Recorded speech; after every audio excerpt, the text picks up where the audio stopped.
Hey guys, we are at the end of spring flower season, so I thought this would be a good time to look at what I am not going to be growing in the garden again next year.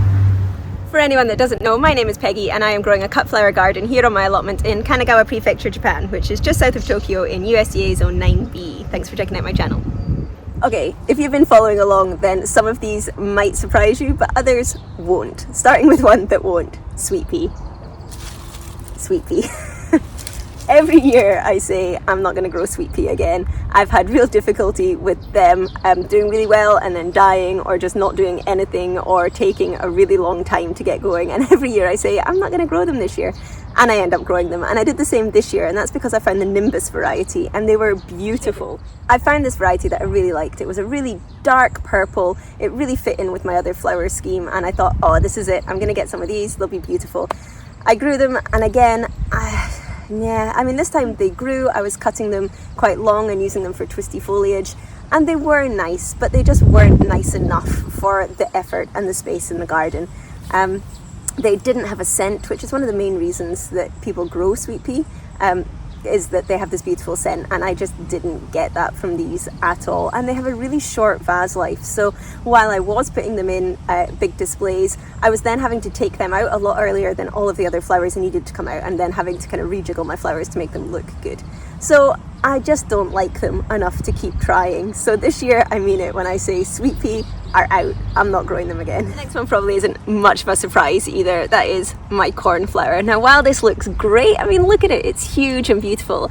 And if this was a flower garden, just a regular garden, then this would be amazing as a big backdrop with other stuff in front of it like it is now. It looks beautiful, it gets big, it gets strong, it comes early, it comes hard. I mean, it's turned into a massive bush. And it's a beautiful flower, and here I have some blue, some purple and some pink, so it really looks beautiful waving about in the wind. But this isn't just a flower garden, this is a cut flower garden, and as a cut flower it's just hard work. It gets so big, I've had to corral it, it's fallen down, I've corralled it again, it's pulled up the sticks that are holding it in.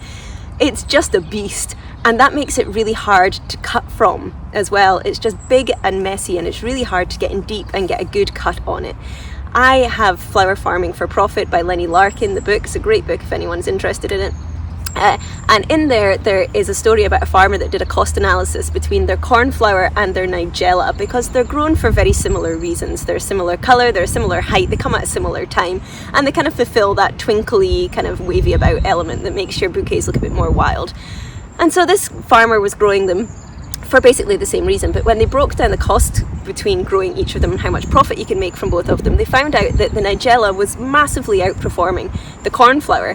Now, I don't grow my flowers for profit, this is a tiny garden, they're just for me to take home, but the reason that they weren't profitable for that farmer is the same reason that I don't want to grow them anymore. That is, they're too big, they take up too much room, they're too hard to cut from, which just means they take so much time to harvest that you're not really getting a good return on effort and time put in versus what you get out of it.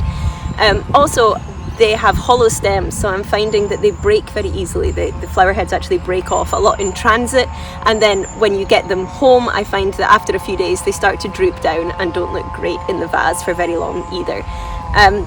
All of that compared to nigella. Now, I have had a hard time growing nigella in the past, it's not really liked it, but this year it's done really, really well. I think it's just the new plot is nicer soil basically. But with your nigella, I feel like it fills the vase a lot better. It kind of has lots of side branches and wispy bits that look a lot nicer. It's a very similar colour, but when the flowers fall off from these in the vase, it leaves like a really cool claw, interesting stem that you can still use and is still of interest in the vase. So I like it for that reason.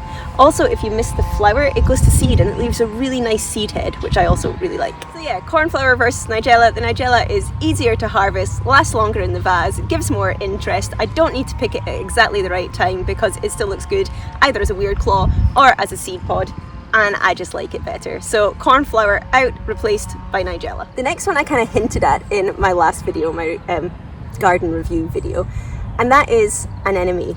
And this might be quite a controversial one because everyone likes an anemone.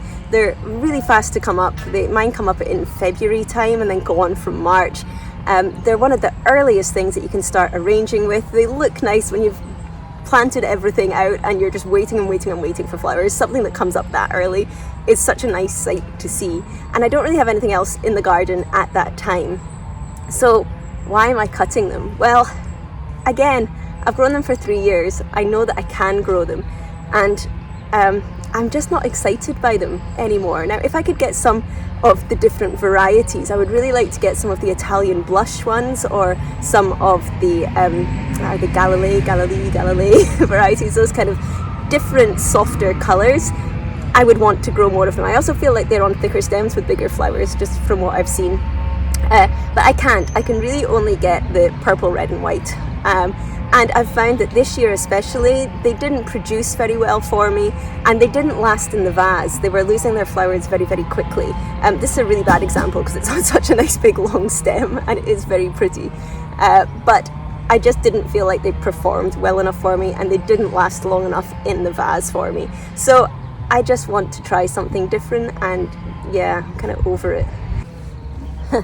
Which kind of leads me on to my ranunculus. Now, these aren't out of the garden, but they're hanging on by the skin of their teeth. I really like my ranunculus. They are beautiful, but again, I just can't get the varieties that I want. I really want to get some of the Italian elegance ones. They're so beautiful, and there's just layers and layers and layers of petals. They really look beautiful, and I'm finding it really hard to source those here. Now, Japanese ranunculus are very different from normal ranunculus that you see other places, in that they're a completely different plant. They're much taller, they put up not as many flowers, but they're beautiful and come in a whole range of colours. But they're not good as cut flowers because they're a much more open flower and the petals fall off very, very quickly. Now, I have some of those at home in my garden, and I love seeing them come back every spring, but that's not what I'm growing here. The ranunculus that I'm growing here are the European and American varieties that I can get. Obviously that's not their place of origin, but that's where they're being bred. Now, this annoys me slightly because I know that Japan is breeding ranunculus, and I see online articles about all of the beautiful ranunculus that are being bred in Japan. I just don't know where they're selling them, and I've talked about this before. I find it very hard to source things here. It's quite secretive, or they're only going to specialist breeders, or I don't know. If you know where they are selling these beautiful ranunculus corm, please let me know, because I can't find them.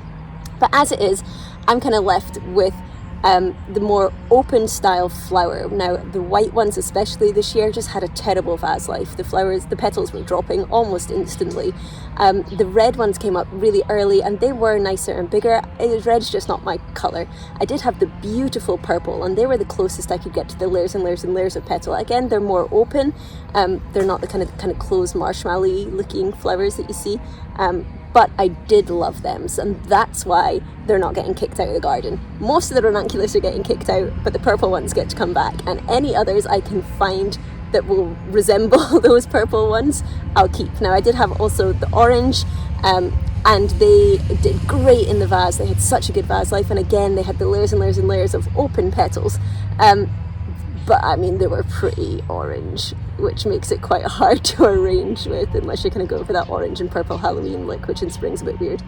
Yeah, so I am going to look for more of those bigger purpley ones and only put them in the garden. And this is the problem I have, is that I panic in spring and I'm like, oh no, I'm not going to have any flowers, so I plant anything I can find. I'm not going to do that this year. So ranunculus are staying, but I'm just being very picky about it. Anemone, these guys are gone. Except for this one, because he's really pretty. He's going to come home with me. The last one may come as a surprise, because it's quite surprising for me to be saying it, and that is stock. I love my stock, and it's done really well. Even this year where the seedlings stalled, once I got them into the garden, they've done really well. They're all blooming, and they are on nice long stems. I love them, especially this. This is my vintage brown stock, which is my favourite. It went really well with my Ripple Snapdragon and my Peggy Wonder tulips last year because they all came up at the same time. This time the weather is weird and they've not bloomed at the same time, which is a bit annoying. But they have bloomed and they're beautiful. I love these vintage ones. I really like the peach ones, even though pastels aren't usually my colour. This is beautiful and goes really well with the darker colours, which is maybe why I like it. This year I also grew the Quartet series, and that came up gorgeous. It looked like a blinking candy floss, and it was huge and beautiful, and I really liked it. And even the singles of those that came up were enough to add volume to the arrangements I was making, so I didn't even mind that they were singles. The spacing that I did this time as well, I interplanted my stalk with my dahlia, and you can see here's my first dahlia blooming just as I'm about to cut my last stalk. So that's worked out really, really well. So why am I not growing them again? Well, a bit like my anemone, I've grown these every year, and I've grown them successfully every year. So I know I can do them. And I really want to keep trying to try new things, not just grow the same things over and over again. The other thing is, if my snapdragon hadn't stalled, they would have been my spike flower for the springtime, and I was finding that with my stalk and my snapdragon blooming at the same time, it was hard to arrange with two big tall spike things. And I prefer the snapdragon, so I would grow them as my spring spike and just make sure that I use better potting soil this year so they don't stall. But mostly these guys are they're a brassica. These guys are a brassica, which means they're in the same family as broccoli and cabbage. And you can tell they're a dirty flower, which means that while the flowers themselves smell beautiful, it's like a kind of cinnamony, clovey smell. It's very unique for a flower. Once they've been in the vase for a while, especially now in my house where it's getting really hot and humid, so my flowers aren't liking being in the vase for very long, these guys break down really quickly, and they break down from the stem, not the flower. So the flower looks nice in the vase, but if you lift them out, you can see the bottoms of the stems get really gooey and dirty, and they turn the water slimy, and they smell like broccoli. And in a small Japanese house like mine, it's really noticeable after 2 days. Now, I'm changing the water out every 2 days, if not every day, and I'm still finding that they're very quickly getting gooey and gross and smelly, and it's making my genkan smell like broccoli. Also, it means that because they're changing the water and making the water dirty, they're killing any other flowers that are with them. So even when I'm only using 1 or 2 in an arrangement, I'm finding that that arrangement isn't lasting very long. So they're out. I feel bad saying it, they're so pretty, but if I have something that I can replace them with that lasts longer and isn't dirty and doesn't affect the rest of the flowers, I'm going to choose that over this. So stalk, beautiful, but I can do it, and it smells. Sorry. So that is sweet pea, cornflower, anemone and stalk all out the garden, which is basically all of my early spring flowers. Now this year I had my Sweet William come up early, my Achillea came up early, my Nigella has done really well, and now my poppy are blooming. Now I want to have a lot more poppy in the garden. They didn't germinate as well as I wanted to.